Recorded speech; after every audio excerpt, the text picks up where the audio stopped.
Ne tient plus. Bon, alors je vais te dire, c'est un porte-manteau finalement que je tiens. Je ne vais pas le poser parce que si je le pose, Tu ça sais tombe. qui est le lauréat, toi, Philippe? Ah non, pas du tout. C'est une surprise.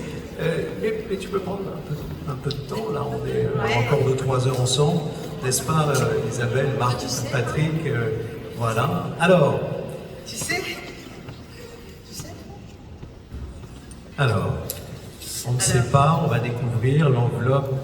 Je l'ouvre quand même parce que c'est long et on a soif. Qui va remporter Alors, cette année? J'espère ne pas écorcher ce nom. Je n'ai pas Donc eu ça le veut temps à dire lire. que c'est un nom qui vient d'ailleurs, peut-être qui finalement D'ici ou d'ailleurs, comme dirait la chanson, voilà. mais c'est dur à lire, donc je Et m'excuse. le prénom commence par quelle lettre? Un A. Un A. Il y avait plusieurs Ça lauréats, m'indice. peut-être qui commençaient par un A.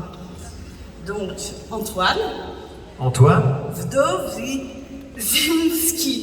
Antoine Wojcicki, merci de nous rejoindre.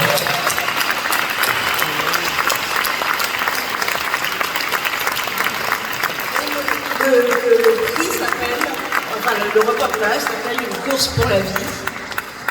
Bravo. Course pour la vie, un diplôme, une bourse, le sac essentiel, le plus essentiel, mais aussi un magnum. Alors, Caroline. je vais laisser Marc et Patrick s'exprimer sur la lumière et la distance. Moi, je vais parler de l'histoire ouverte par Antoine. Comme disait tout à l'heure, il dit Salomon, on a choisi la vie.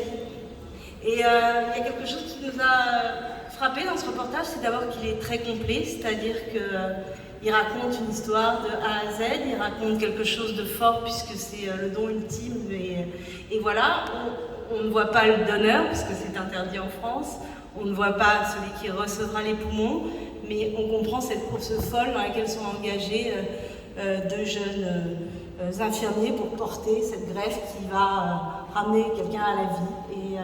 Et cette urgence vitale, on la ressent dans vos images, c'est très fort et c'est très... Et moi j'ai une question aussi à vous poser, c'est pourquoi cette histoire, pourquoi vous l'avez choisie et pourquoi... Et comment vous avez eu l'autorisation de faire ça? Parce que ça nous a aussi bluffé. C'est pas évident de rentrer dans cet univers-là, de montrer ces choses-là.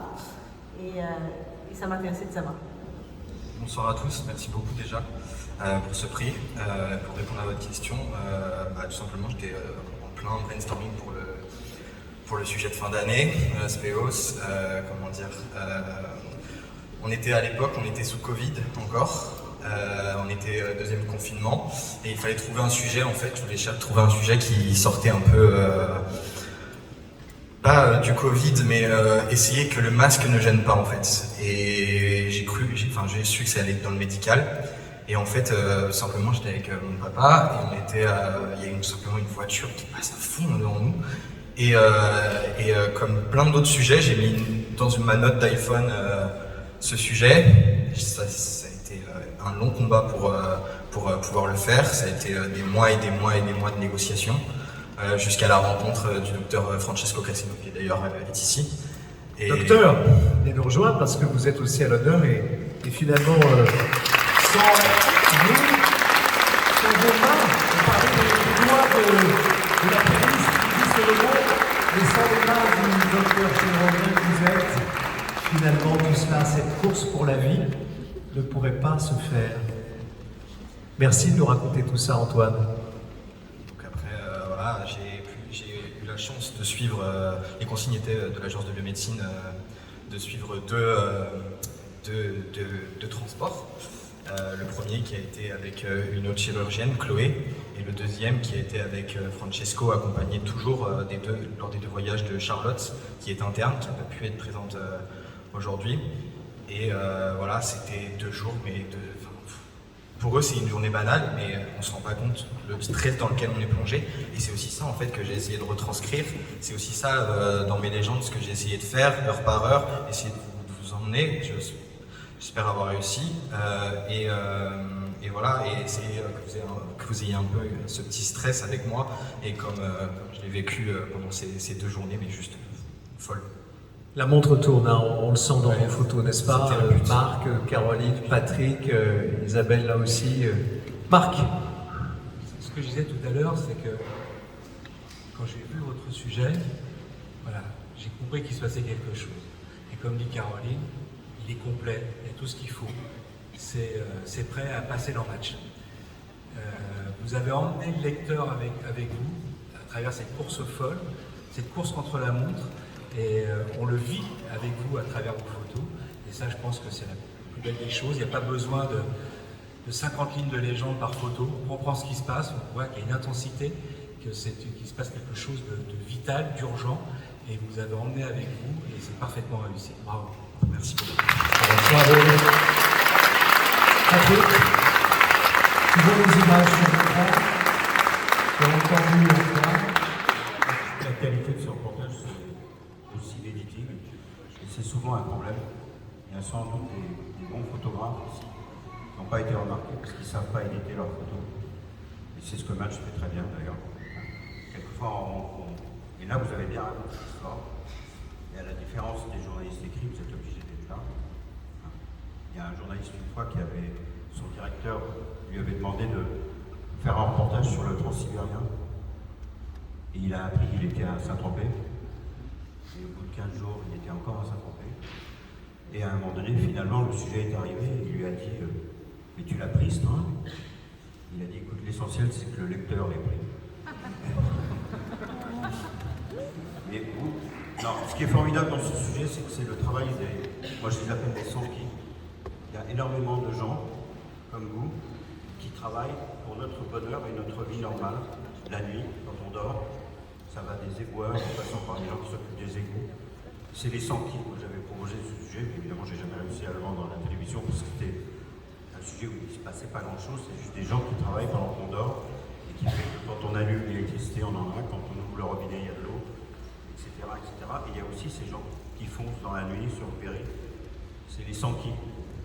Et donc là, je réfléchis un peu à ces lits qu'on ferme dans les hôpitaux. Je me demande si c'est très juste, en fait, tout ça. Et en tout cas, bravo de mettre la lumière sur ces gens qui travaillent sans qu'on les connaisse. Merci. Bravo. Isabelle, juste un mot, Isabelle, tu avais aussi noté dans ton carnet de jury, tu avais noté aussi ce sujet, il faisait partie des sujets que tu regardais de près, parce que la santé, auquel tu es évidemment attaché, la santé est essentielle, hein. C'est une course pour la santé. Effectivement, je rejoins tout à fait ce que vient de dire Patrick. Il y a énormément de personnes sans qui la vie ne tournerait pas, on n'aurait pas droit à être opéré, à être en vie tout simplement. Donc c'est vraiment un très fort reportage, et c'est vrai que nous, notre raison d'être, c'est d'inventer une santé plus pure, plus naturelle, plus efficace aussi, mais pour les petits maux du quotidien. Là, c'est pas un petit mal du quotidien, c'est une question de survie. Donc bravo docteur, je vais peut-être vous laisser la parole aussi, parce que si vous êtes venu jusque-là, ça serait bien aussi de nous dire si vous avez été étonné de cette demande et comment vous l'avez vécu dans votre quotidien. Bonsoir à tous. Nous, on était très contents de son intérêt vers les sujets de la transplantation pulmonaire, parce qu'il n'y a pas beaucoup de monde qui est intéressé à faire ce métier, parce que c'est un peu difficile, c'est un peu fatigant, mais il peut donner beaucoup de satisfaction. Et j'espère qu'il y aura des jeunes qui, à part faire la photographie, ils auront envie de faire ce métier après. Ce métier après est difficile, comme vous le disiez, ils sont assez peu nombreux. Donnez-nous des nouvelles du patient. Ah non, les patients, c'est bien passé. Il va bien. Mais honnêtement, je ne me rappelle pas les patients. Parce qu'on a fait beaucoup. Là, c'est l'hôpital Foch, c'est le premier centre en France au numéro de transplantation pulmonaire. Mais je me rappelle, c'était très bien passé, cette transplantation. Voilà, c'est donc aussi une victoire. Merci pour ces mots. Bravo à toutes et à tous. Je propose pour la photo finale que les 5 lauréats nous rejoignent sur scène maintenant. Et donc,